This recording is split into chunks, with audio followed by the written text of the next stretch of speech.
The first LessWrong post we have this week is the Virtue of Narrowness. This is a post about basically going back to how your beliefs should constrain what you are going to experience. And he starts out by saying that, well, he gives a number of examples. One of the examples I got was that specialists know much more about their speciality than people out in the public. Like a car repair person knows the difference between a carburetor and a distributor and would not refer to them both just as car parts, unlike me, who would. I'd be like, I need a new part for my car. The old one is broken. He says, a janitor does not wipe the floor with window cleaner, even if the bottles look similar to one who has not mastered the art. Outside their own professions, people often commit the misstep of trying to broaden a word as widely as possible to cover as much territory as possible.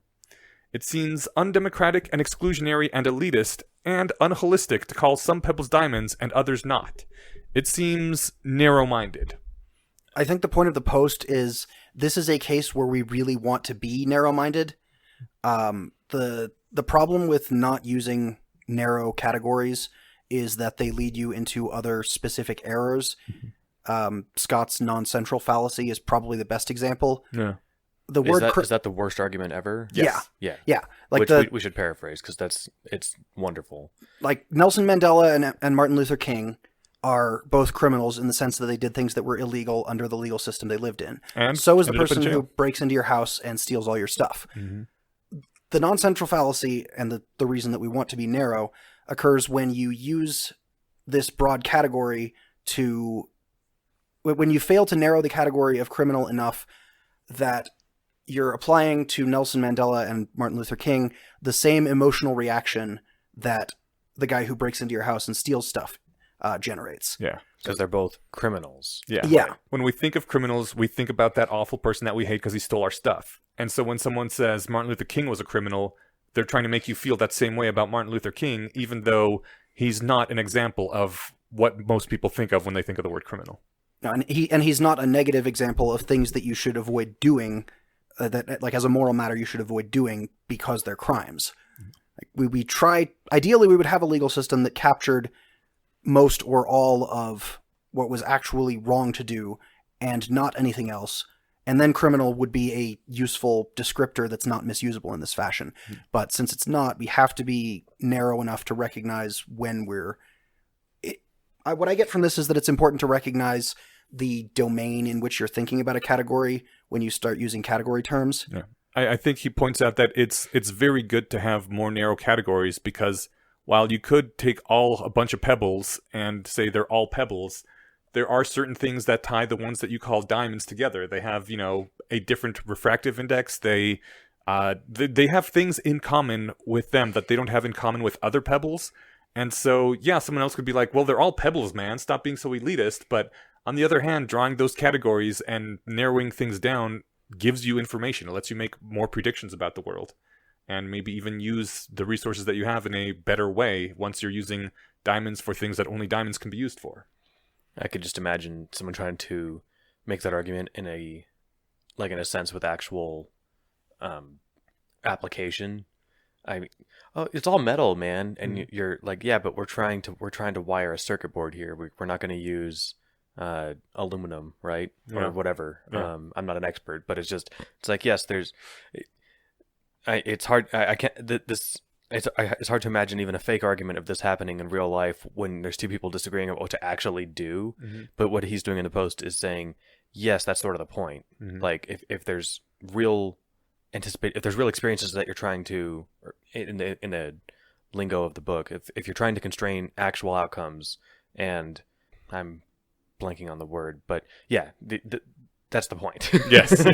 You would never. I don't think there's any context in which it would be remotely helpful to lump copper and mercury together under the label of metal. Yeah. Anything you try to use copper for, mercury is going to be profoundly unhelpful for. That's a much better example. Perfect. They can both conduct electricity, though. Yeah, but you couldn't use copper very well in a mercury switch. No, you could not. I like that he also makes the comment in here that this leads to some people, especially like the far out hippie types, being like, everything's connected, man. It's everything's one. And he says that, okay, yeah, sure, maybe, but a fully connected graph with an edge between every two vertices conveys the same amount of information as a graph with no edges at all. The important graphs are the ones where some things are connected and some things are not connected. I think I misread that, but basically, yeah. Yeah. On a completely connected graph, you can't tell what the right path to follow is. Yeah. If you've got some disconnections, if you've got 5 points and all 4 of them are connected to the fifth but not to each other, knowing that fifth point, having information about that fifth point on the graph is going to tell you a great deal more than anything you'd ever learn looking at the connected graph. Yeah. He ends this with, the important categories are the ones that do not contain everything in the universe. Good hypotheses can only explain some possible outcomes and not others. There's nothing wrong with focusing your mind, narrowing your categories, excluding possibilities, and sharpening your propositions. Really, there isn't. If you make your words too broad, you end up with something that isn't true and doesn't even make good poetry. Yeah, to mix his other metaphors, your sharp category distinctions will help you carve reality at the joints. Yeah. I'm just picturing a graph with everything connected to everything, and it's just a black square. Compared that to no graph where it's just a white square. Right. Either one isn't going to help you at all. Right. I feel bad moving on so fast because I agree with him so much. Is there anything, do we have things that we can disagree with this about? Honestly, I feel like it's one of those ones that, not really even a disagreement, but it's not an introductory post, maybe. This has a lot of kind of presumed understanding. But, I mean, if you have that, then no, it's great. I think it's succinct, it makes a point, and it does so in only the way that Eliezer could. I kind of like the fact that he called it narrow-mindedness. I'm often remembered of the old Warhammer 40k quote that a open mind is like a fortress with its gates wide open. The 40k universe is a very dark universe where everyone has a strong vested interest in controlling your thoughts. So a lot of their sayings are things that we would recoil in horror from.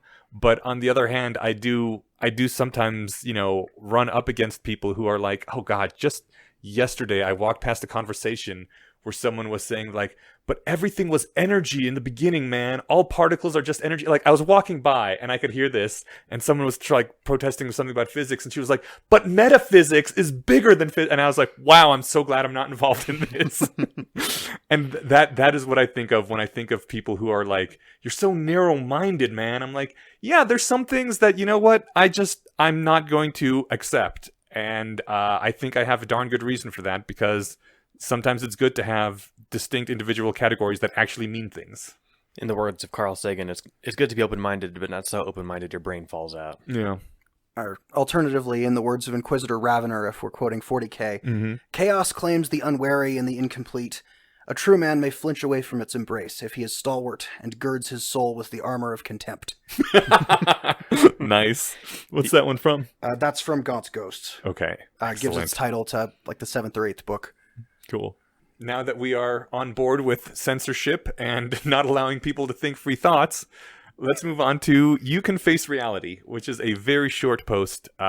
So we can just read it in its entirety right now. I feel like I can handle this one. Let's go for it. This is also called the Litany of Gwendolen. What is true is already so. Owning up to it doesn't make it worse. Not being open about it doesn't make it go away.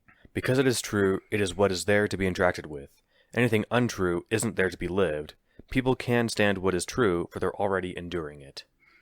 It's written in the form of a poem. I don't know if it was originally written that way, but if nothing else, Eliezer reinterpreted it that way. So what's this mean? Basically, what I always took it to mean is that you shouldn't look away from things because you're worried about finding out the truth. Like, specifically, sometimes people are like, I don't want to go in and get this test at the doctor because I don't want to know if I have cancer. That was the example I was going to use. Okay, Right, okay. right, yeah. And I'm always like, whether you have cancer or not, you already have it or don't. Your knowledge of that isn't going to change the fact of the matter. Right. It could change other facts, like how you live the rest of your life or something. But it's, especially if you take truth as a virtue, then it's better to know than to not know. And, sorry. I was just going to say, you can actually make better decisions based off of what you learn, where sitting in your uncertainty doesn't help you at all. Or finding out that you have STDs is not what makes you a risk for spreading them. Yeah. Ooh, that's a really good distillation of it. I like that a lot. Yeah. I get reading this. The sense that I get from this one and the last one together is that it's directed to at least some extent specifically at religious thought. Huh. It's all evolution, man. Mhm. Therefore, we're entitled to reject, because we reject Darwinian evolution. We're also entitled to reject the entire physical cosmology of the universe that's assembled by a completely different means, and also quantum mechanics, because we describe both of those systems as also evolving, even though the evolving has nothing in common. We have one word that is broadly used and that forms an excuse. I think a lot of times people don't want knowledge because commonly in society, if you don't know something, that absolves you of responsibility. Like if you didn't know that it was against the rules to do something in a particular place, well, the first time you make that mistake, they let you off the hook. So if you don't know that you have an STD, you can't be morally culpable for spreading it. And I think that is a problem with society in general. People should be held responsible for when they're negligent. I've brought up the example of what was that, Clifford's argument about the sea captain, Yes. about not wanting to investigate whether or not his boat was seaworthy. Right, because if he didn't know that it's not seaworthy, Then it's not, my hand's clean, yeah. Yeah. But I think Clifford argues that no, they're not. Yeah. Yeah, I think the bright line here is once once that choice is even something that you know about as a possibility, responsibility has attached to you, and you're not going to scrub that off, even if your response is to ignore the fact that you have the choice. In fact, that's about as, I would argue it's almost as bad, not quite as bad, but almost as bad as knowing the bad outcome of the test and going ahead and acting as if you hadn't received it. Yeah. The part of this that gives me... Hermione in her Methods of Rationality has a panic attack like this, where, like, what else am I missing out on? And she freaks out and goes to McGonagall and stuff. And so like I try to be mindful of if my, to take the sea captain analogy, is my car safe? But what are the questions I'm not asking that if I thought to ask them, I could prevent something bad from happening? Yeah. And I don't know of a refined way to go about figuring those things out. Yeah. Because you don't know what the dark areas to look into are. Yeah. You're not even. Sometimes you do, maybe, but if you don't. Two bits of the Jewish law thing that are actually briefly relevant to that. Maimonides says in the Talmud that in order for Jewish religious law to impose capital punishment, the defendant must have been told by two separate people immediately before the offense that it was punishable by death, and then done it anyway. And there has to be a witness to having been told this. What? That is the depth of. So right before you're going to murder someone, two different people have to tell you, you could get executed if you murder this guy. Mm-hmm. Yeah, in order for the death penalty to be imposed. Wow. The amount of the degree to which these religious requirements are added to and hedged around, like the stoning of the disobedient son in Chapter 4, is one of the things that Friedman brings up as an attractor in religious law, and it occurred to me as an example. But the other one, relevant to what questions am I not asking, this, I think, is the root of the reasonable person standard. This is what the reasonable person standard in common law and other systems is supposed to embody. In Jewish law, I think this falls under the grazing ox tort category. Okay. Or the goring ox. Oh. If you took reasonable precautions and the ox isn't known to be an angry thing that gores other animals, then you aren't liable for full damage, for the full value of the injury if it gores another animal because it was an unknown risk. If the ox has gored before, you're liable for the full extent of damages, but you're responsible in any case. If you took what should have been reasonable precautions, and we move to the fire category of torts, hazards that spread. If you're responsible for the circumstances under which the fire occurs and you took reasonable precautions, then you're not liable. If you didn't take reasonable precautions, you're liable for the full amount of damages, period. And even if you took reasonable precautions, if you did it on someone else's property, even with their permission, so that you're not the primary, immediate, probable victim of anything going wrong, you're also liable for the full amount of damages. Oh. So it's nice that there's legal understanding of that, but just as a person, I want to be better than reasonable, right? Yeah. So like fire puts me in mind of if I didn't know, for example, that grease fires were different from other kinds of fire, and I'm cooking at Eneash's house, and the oil that I'm cooking on the stove suddenly bursts into flame, what historically works really good for fire, right? Yeah. I Water. grab a big bucket of water and I throw it on it, and then suddenly I've splashed fire throughout the kitchen and I burned your house down. Yeah. I mean, so I might be legally safe there because, I did my best with my best understanding, but if only I knew better, I wouldn't have done that, right? So the reasonable person with the information they had is safe there, but I want to be... You want to be better. I want to be better, but I don't know what questions to ask myself. So you can artful. I don't even know if I said it right, but... Naritai. Okay. Yeah, so we want to be better than that. I think we would all agree there is some limit at how many causal steps removed from a given situation you should try to be knowledgeable before your responsibility is kind of diffused into the background. But we would definitely desire as rationalists to be more than one causal step aware. Yeah. To me, one of the most important lines of this litany is owning up to it doesn't make it worse. Whether you know you have cancer or not, or whether you know this thing is true or not, once you find out, things aren't worse off. It's exactly the same it was before. All that changed is your knowledge. So you're better off having that knowledge. Well, like Gray said, this is easy to point at a religious person. And so if a religious person seriously considers and decides, all right, you're right, God isn't real, they might argue they're worse off because they liked living in their deluded bubble. Right, but God never was real in that point, so they aren't worse off at all. All that changed was their knowledge, and now they can take better steps in life. The magic was in you all along. Yes. Or there was no magic all along. I actually have pointed that borrowing from Is That Your True Rejection at a couple of religious people in the Christian case. All right, so God comes down from the heavens and looks you in the eye and says outright, everything in the Old Testament is true and everything in the New Testament is not.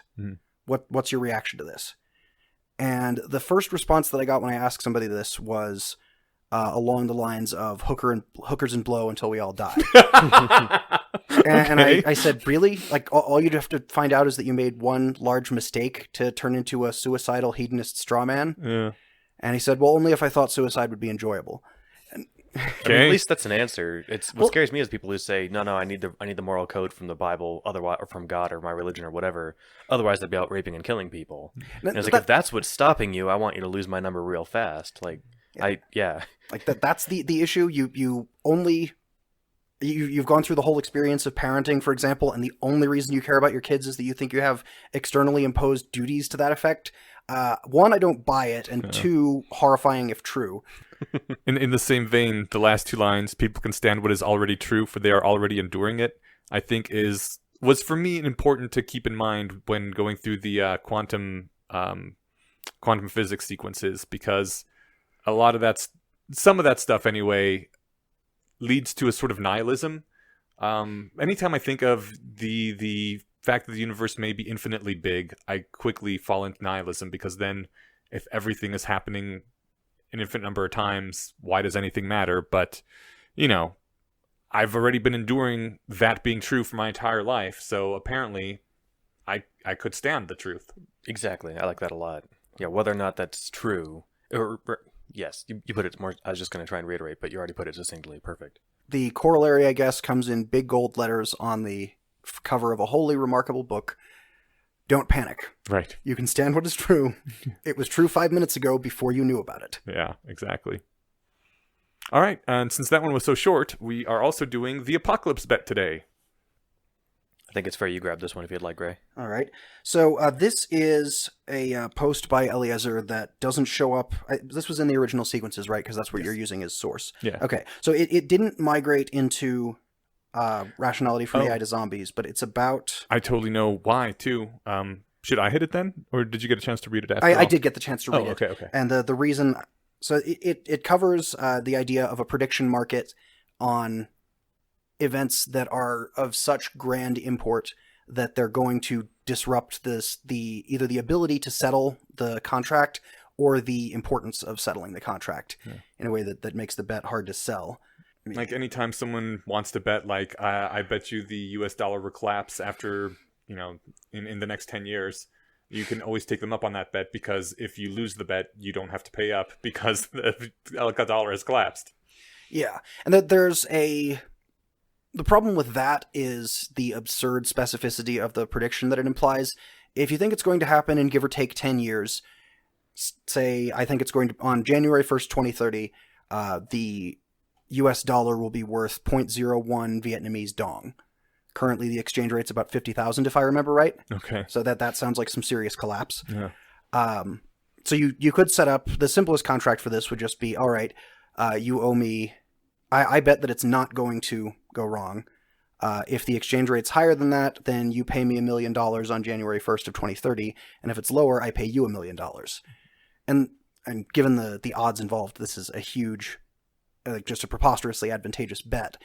But in the all or nothing scenario described, the prediction you have to make is so specific that if you were right about all the reasons for the US dollar collapsing, but off by 3 days, and in fact the dollar imploded on January 4th when East Timor invaded Hawaii, then you'd still be out the $1 million useful dollars at the time of the bet, which isn't desirable. And Eliezer suggests a sort of reverse prediction contract that still pays these sort of even odds on this, where if I think gold's going to become worthless in 10 years, or you think gold's going to be worthless in 10 years, and I think that it's going to be no earlier than 20 years before it's worthless, then I could pay you an ounce of gold every year for the next 10 years. And then if gold is still worth anything, then you pay me, or if it's not, but I'm getting a much better deal if it is, then you pay me 2 ounces of gold plus whatever interest for the 10 years after that. And in either case, one of us has obtained the value of the amount originally bet net. Yeah. But it doesn't have the same absurd specificity of prediction, because if you're betting it's going to happen in 10 years and it happens in 11, you've still won the bet overall, but at somewhat lower odds. Yeah. So I was raised Jehovah's Witness, as I sometimes bring up, and they are very much the apocalypse is coming very soon sort of religion. So if you found a true believer, it would be entirely reasonable to set up a sort of bet with them that I will give you, I don't know, $1,000 a year for the next 20 years. And then after that, you give me $2,000 a year for the next 20 years, and we'll adjust these for inflation every single year, right? So in which case, you end up giving them $10,000 and they end up giving you back $20,000, and you make out, unless the apocalypse does come, in which case you've given them all this money until the apocalypse, so they lived a better lifestyle. Then the apocalypse comes, they've won the bet, basically. They don't have to pay you back. And on its face, it looks like a pretty good bet, but... I'm smirking, sorry for sidebarring, but it puts me in mind, there are businesses that say, we'll take care of your pets after the rapture. Oh. You pay us like a monthly fee, and if the rapture comes, we promise we'll take care of your pets. Yeah, Okay, yeah. that's interesting. Right. I would feel bad about practicing dark arts on that level, but it's interesting that you can get people to take that apocalypse bet if you structure it properly. Yeah. I think the reason it didn't make it in is that Robin Hansen pointed out in the comments that it wouldn't work, and Eliezer came back 2 years later, long before editing Rationality from AI to Zombies, and said, past Eliezer, Robin's completely right about this, and stop arguing with him. Yeah. So what was Robin's... Robin had a thing. Well, okay. Robin had a thing about some technical economic thing about how, due to interest or whatever interest rates, this would not quite work out. I personally didn't understand it. All I know is that I saw in the comments, Eliezer says, "Dear past Eliezer, Robin is just right here. Your idea doesn't work. Accept it and move on." Which, first of all, I thought that was pretty fucking awesome, because that's like what you want to do as a rationalist, right? Like, you publicly acknowledge you were wrong and you just accept it and you stop fighting it and you move on with your life. And I was like, incorporate that into your brain and keep going, and that's exactly what you want to do if you're a rationalist, right? Yeah. I found Robin's reason for it. The reason he gives is that the interest rate, which is effectively going to be what dictates the odds of the bet, combines preferences about having stuff on at some future date versus the present, and also beliefs about whether you're actually going to have to give up anything of value to satisfy the contract. And you can't, in practice, separate those two effects in a way that makes it possible to set an appropriate interest rate. So, like I said, stuff that's over my head. Yeah. Though the reason I personally think it would never work is because if you think the apocalypse is coming, you don't save up for the apocalypse. You spend all the money that you're getting from this bet and anything else that you make, and then after the date of the apocalypse, you're like, well, shit, sorry, I can't pay you $2,000 a year. I got nothing. And I declare bankruptcy. Yeah, basically. And they would get out of it. I would expect to never see that money again if I were to make such a bet, because anyone who really believes in the apocalypse is going to live as if they thought the apocalypse was coming. I have a bet with my mom that I won't hold her to because I already forgot the specifics, but it was something like, I'll give her $1,000 if by 2030 the established consensus is that e-cigarettes are worse than regular cigarettes. Okay. And if they're not, then she owes me like $10,000 or something. Wow. She was really confident on this. Which was kind of insane. That's why I told, and she was like, "Well, I'm not sure." I was like, "Well, then let's put money on it." No, seriously, 10-1 odds, and I'm so sure. Wait, maybe it was the other way around. Do you have this written down somewhere? No, that's why it was a throwaway joke on the phone, but it was the other way around. I told her I'd give her $10,000, and she'd give me one. Okay. Yeah, so it was where I'm 10 more times more confident than she is, right? One thing I do want to say, as long as we're discussing this sort of prediction contract structure, it's not useless categorically. It is useless in case of apocalyptic events for the reasons we've gone over, but I do have a bet going over on whether the U.S. will invade Venezuela to resolve the presidential crisis. Huh. I expect that they will not, and we have $1 rolling for every month of this year from me to the other person, and $2 rolling back if it hasn't happened, or from the first 6 months of the year, which I've already gotten that part. But whether I turn a profit quite the size of the original bet will depend on it not happening by the end of the year. Interesting. That's pretty cool. Yeah. You said $1. This is just kind of like just put a little money where your mouth is. Yeah. Nice. Is this on Bets All Bear Witness? No, it's not made with another rationalist. Actually made with the friend that I spent this week visiting. Okay. But I would actually totally be willing to get behind us suggesting this as a default form of prediction over time in Bets All Bear Witness. That also like keeps it fresh in everyone's mind. Yeah. If you're paying out every month. Yeah, so someone just goes in and posts, all right, it's been 60 days now on this contract. It's the second month, and Mount Rushmore still hasn't caught fire. Yeah. So I have just Venmo'd $2 to David Youssef. For people who are not familiar, Bets All Bear Witness is a channel in the in the Bayesian Conspiracy Discord where people bet on future events like this. I feel like there's an app idea here. And you could just have your Bets All Bear Witness app instead of like your Patreon app. Yeah. And I think if we actually had an app for it, we might start running into gambling law issues. Yeah, that's fair. You got to keep it small time and yeah. But I do like I just get my receipt for my Patreon every month. And so if I got my receipt every month that was, handled as far as the terms of the bet set up in advance, and that money's either coming in or going out every month, that'd make it nice and easy. But it would take some of the mindfulness out of it. I want to have to write that check or send that Venmo every month. So cool. I love it. One thing before we go that I found very interesting. In the last paragraph, Eliezer says, if the predicted date was hovering around 2080, I would pick up as much of that free money as I dared. Which tells us that Eliezer thinks the end of the world is coming by 2080. If was the start of that sentence, though. Well, yeah, if the predicted date, if someone was willing to offer him a bet for 2080, he would take that bet. Oh, I think what he's betting on there, though, is the AI singularity. Yeah. Because that's one of the events he specifically calls out as likely to disrupt the settlement of trades. Right. And not necessarily the end of the world, but something where the after end of the world 2080, as we know it. Right. Yeah. The American dollar will not have any value at all for whatever reason. Right. Be it because we're all paper clips, or be it because we have transcended the use of money. What are the words? What fucking year is it? What are the exact words that Harry uses for this? It won't end the world, but it will warm up a small part of its surface. Nice. Yeah. The we are in almost 2020, so 60 years to go from the original prediction. I'll try and hold out that long. Yeah. I just find that interesting information to have. I wonder if he still feels that is the case, based on things that have happened over the last 10 years, or if he's moved that date up or pushed it out. I hope he's moved it up. Well, I think he said that he when AlphaGo happened, I think he said at that point he moved up his timetables for everything. Which, I don't know, seems like a pretty significant update. Yeah. This is one of the cases where I would much rather read Gwern writing about something than Eliezer, because instead of being a stream of consciousness of essays, Gwern basically writes a Git repo of Gwern's mind and updates these things over time, and will note he changelogs everything. So you could go through Gwern's changelog and see January 21st, 2020, this crazy thing has happened, and I've just updated my estimate for the singularity from 2060 to 2065. Interesting. Okay. And I actually did one of the first things I considered podcasting was Gwern, but his idiosyncratic publishing style presents some unique challenges there that I haven't completely figured out. Yeah. Plus, it's so fucking dense. Yeah, and in particular, his most famous stuff has pictures on which the essay depends for a lot of its appeal. And like "This Waifu Does Not Exist" got several times more traffic. I think you guys brought this one up on a previous episode.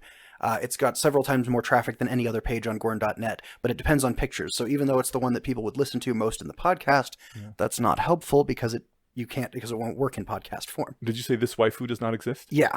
He trained a neural network to generate anime girls. Oh, okay. Right after they made that one that trained the one to make human faces that don't exist. Yeah. Yeah.